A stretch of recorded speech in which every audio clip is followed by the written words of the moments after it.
y'all. This is Ozzy. The alpha dog, Cane Corso. Lucia, you're gonna get in trouble, though. Go on, get back, get back. Get back. Lucia's 1.5-year-old puppy, female. Tux over there's the pit bull mix. Gypsy! Where's Gypsy? Lucia, get back. Get back.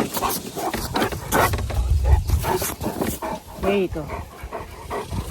Where's Gypsy? Come on, Gypsy.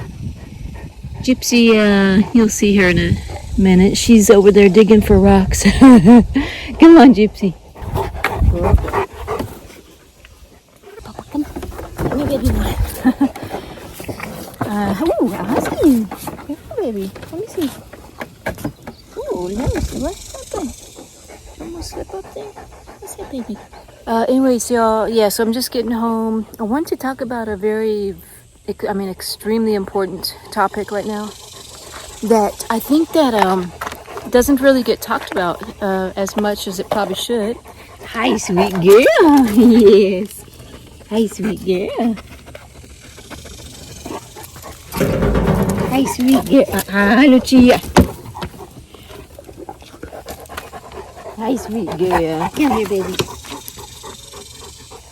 So that is the interaction that Cane Corsos have and the effect that they have on neighbors. If you own this breed and you live in a neighborhood where the neighbors can hear the dog barking, because this breed has a super loud bark. You can hear it probably a couple streets down from where you live. So it creates a huge problem. And here comes Dolce. Come here, baby girl. Hi, sweet girl. There's Dolce. Sweet girl. Okay, that's enough, Dolce. That's enough. Come here. I'm gonna put this leash. Come here, baby. Got this leash on Dolce. Good girl, sweet girl. Hi, sweet girl. Yes. Got this leash on her because little Gypsy, the pit bull over there, is kind of clashing with her. They're both very dominant right now. Lucia is kind of more submissive, so when the pit bull sees Dolce correcting Lucia or putting her in a submissive posture, the pit bull usually tries to dominate Dolce, and it's just a really bad situation. But the two of them together are, pretty amicable, sweet girls. Hi, pretty girls. Pretty girls. But yeah, y'all, it's a very, very volatile situation.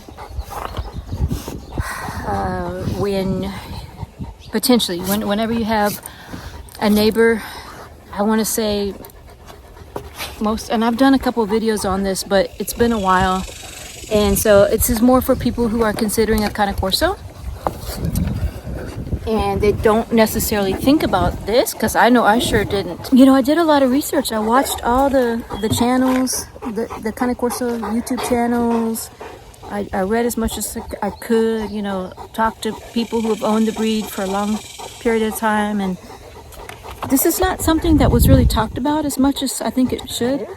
Hi, baby girl.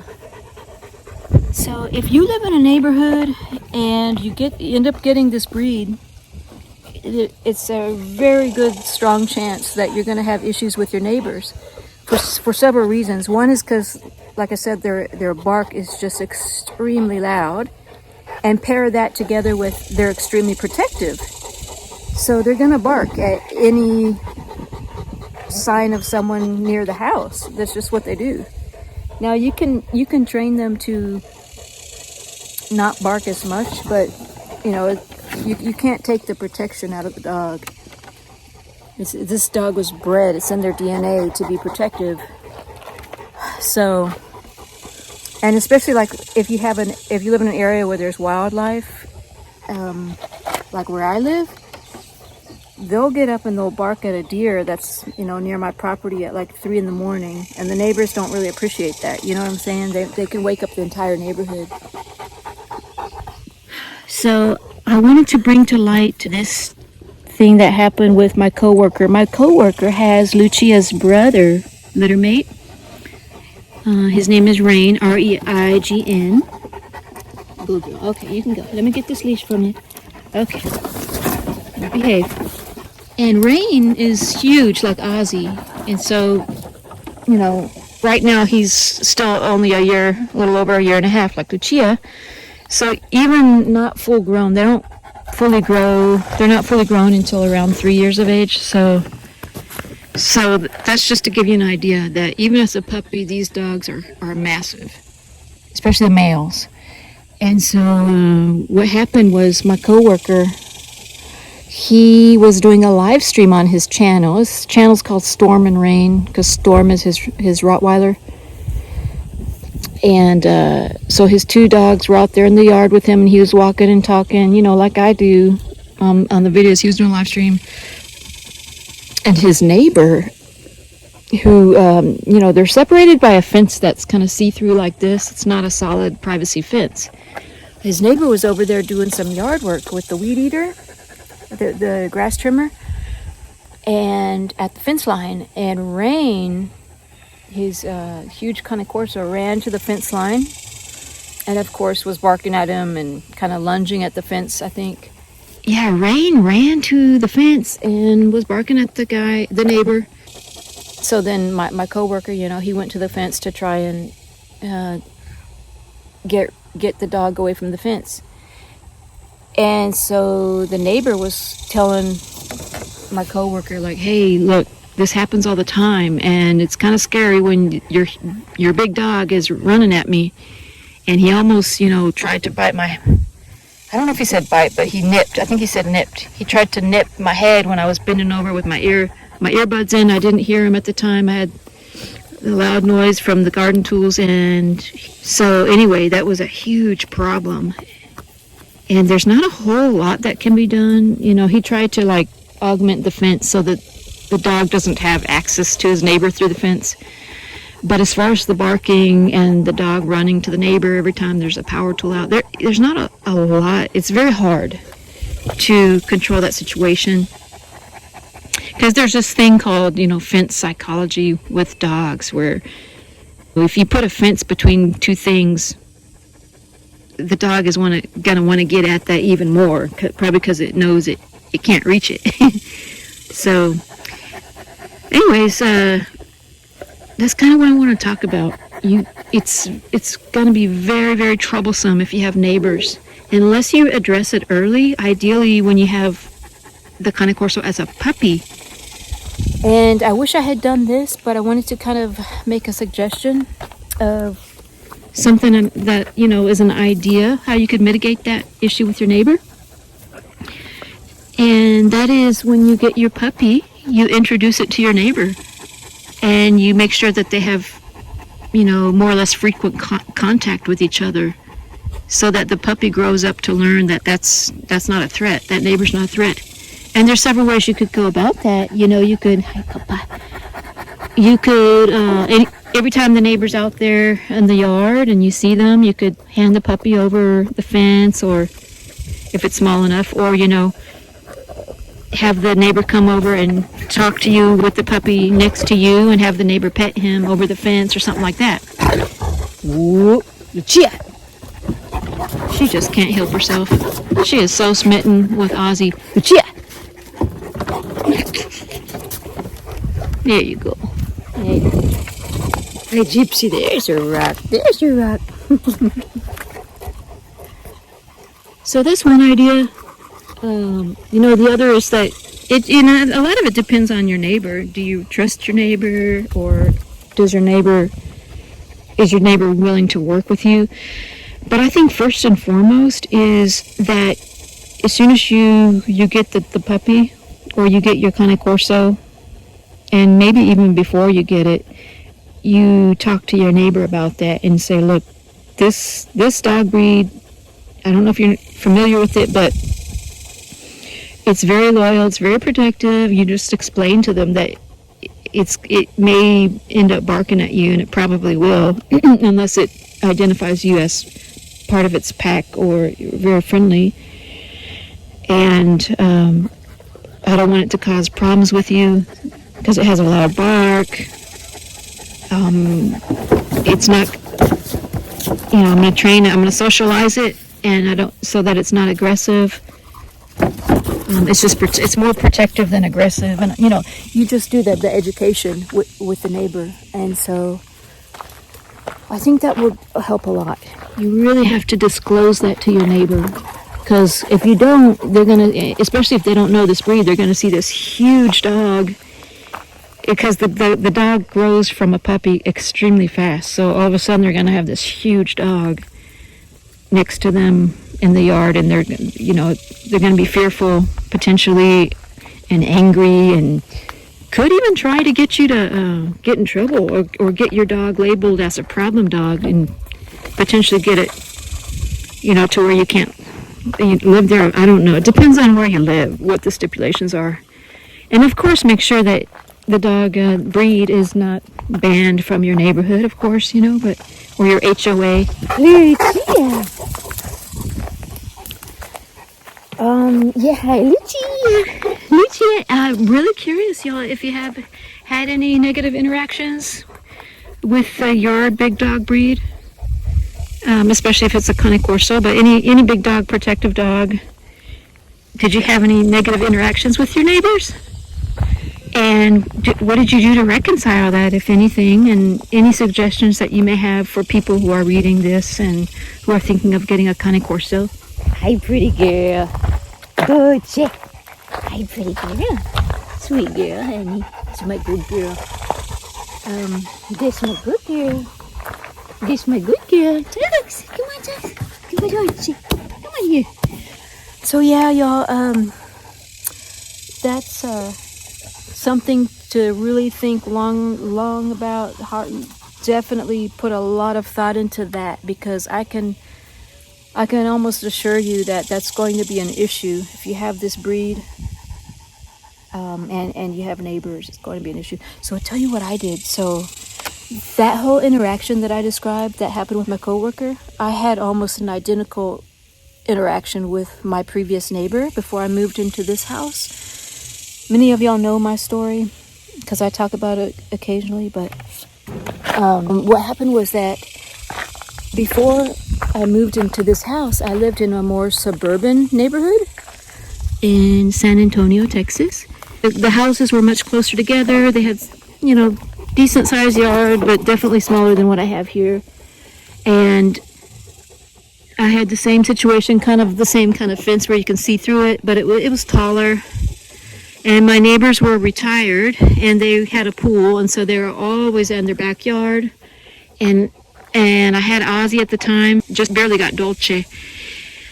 Ozzy was always barking at that neighbor. I mean, especially if he was cutting his grass, because it's a loud lawn tool, But yeah, he would always bark. And the neighbor would say the same thing to me. This is a problem. I mean, he'd even call me at work and say, hey, your dog is barking. Is there anything you can do about it? I mean, almost like 3 times a week I'd get that call while I was at work. He's like, I can't enjoy my yard. This is really a problem for us. We want to enjoy our swimming pool, but we can't, It was a huge issue.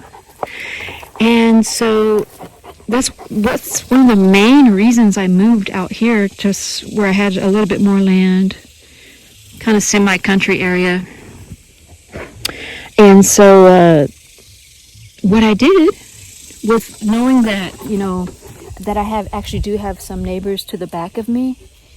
Right now, at the moment, I don't have neighbors on either side of me. That could change, though, because this area is in development. It's a newer area. It's a gated community, but it's, people are buying land all the time here and building houses. So what I did, as soon as I knew I had neighbors back there, I introduced myself. I said, these are my dogs. I tried to introduce my dogs on friendly terms. So I said, I have these big dogs. Do you mind if I go get them, and so you can meet them? And lucky me, they happen to be dog lovers. And so yeah, I brought Ozzy to the fence and had a very, very friendly voice. So Ozzy sees that I'm friendly with these people, and, had them pet Ozzy. And I just said, please let me know if I'm at work or any time of day. Just text me. Here's my number. Text me if they're ever bothering you. and you know, we can see what we can do about it. And so I was really kind of hyper vigilant about that. And they said, okay, thanks. We exchanged numbers. And then on top of that, I want to say like the first month that I lived here, like if I heard my dogs barking, like if I was home and I heard the dogs barking at a deer or something like that, I would text my neighbor and say, hey, sorry about all that noise. I hope that wasn't bothering you. I think it was a deer. And so they knew that I'm being hyper vigilant about not wanting to bother them with my dogs. And so they were like, oh, no, it's okay. You know, I hear them barking every once in a while, but it's okay. And so, you know, that it's the approach. Instead of, you know, being defensive, like, this is my land, these are my dogs, and they're going to bark. And you're going to have to deal with it. You know, instead of approaching it like that, I think that it helps a lot, the way that you approach it. You approach it early, let them know early, full disclosure, you know, education about the breed, and let them know you're aware it may be a problem for them as far as the noise level, and that you really want to work with them. And like I said, ideally, you would do this when the dog is a puppy, so that even better, you can kind of socialize the puppy to your neighbor and make sure that the puppy knows that that's not a threat. So, you know, even you work something out like, hey, you know, every time you see my puppy, I'm going to give you these dog treats that he likes. Can you, you know, so just should suggest maybe you can give them one of these dog treats every time we meet at the fence line. So that way, the dog is like, oh yeah, that person gives me treats. I'm happy with that person. It's all that's easier done as in the puppy stage. Hi, baby girl. But yeah, I just really happened to luck out that my neighbors are very accepting, and they don't complain a lot. I do feel bad though, because I'm sure that my dogs have woken them up at night on occasion. They just don't complain a lot about it. But yeah, super important, y'all. It can be a huge source of anxiety for you if you own this breed and you live in a neighborhood.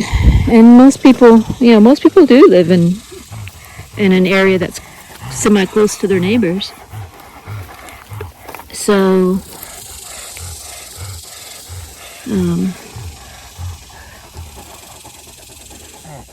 yeah, I just wanted to put it out there because, like I said, it's not something that I really considered or thought of or was really thinking about when I first got the breed, because it's something that you may not encounter until it actually happens, and not a lot of people talk about that.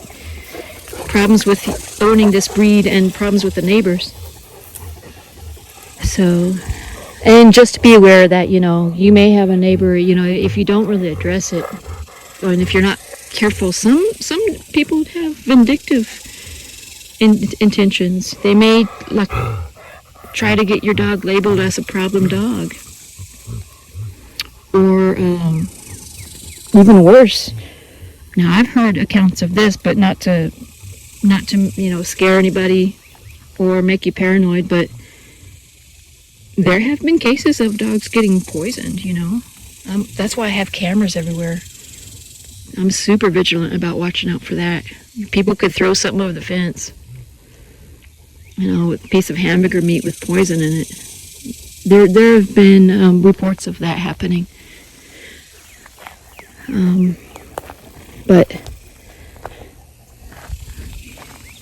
yeah, and I would, if my dog ever died from a poisoning or something like that, I would have an autopsy done, and definitely would have an autopsy done, and you know, I could prove whoever did that from all my cameras. So, matter of fact, I'm so paranoid about that, y'all. When I did first move in here, I had UPS or FedEx, one of these delivery drivers. I caught it on camera. The guy threw one of these kind of milk bones over the fence. Probably because he was, you know, trying to make friends with the dog. So he threw something over the fence, and I saw my dog go to it and try to eat something. I think it was Dolce at the time. She was younger. Ozzy didn't touch it. Ozzy's super suspicious of strangers. He won't even eat anything, even a piece of cheese. If he won't. So, hey, baby girl.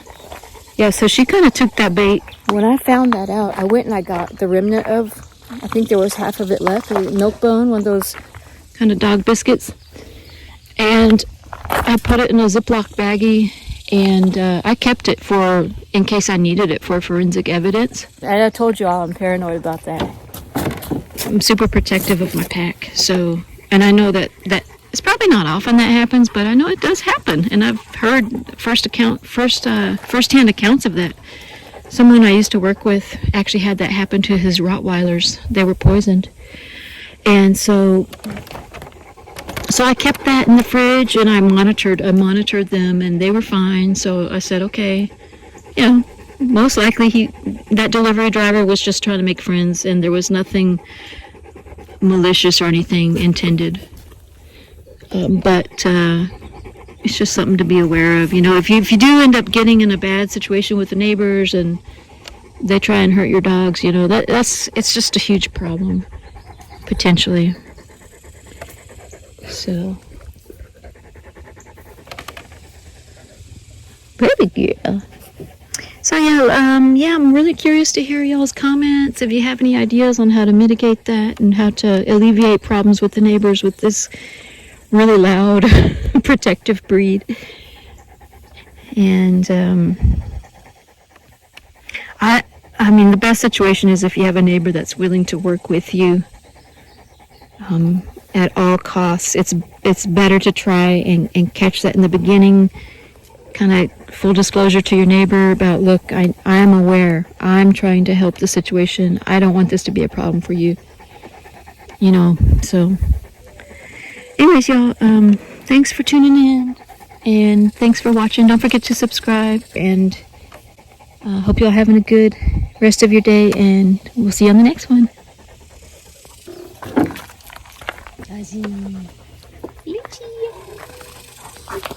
Dolce girl. Hi, sweet girl. Hi, sweetie girl. Hi, sweet girl. Okay. Dolce. Here, buddy. What's wrong, baby? Come on, Dolce.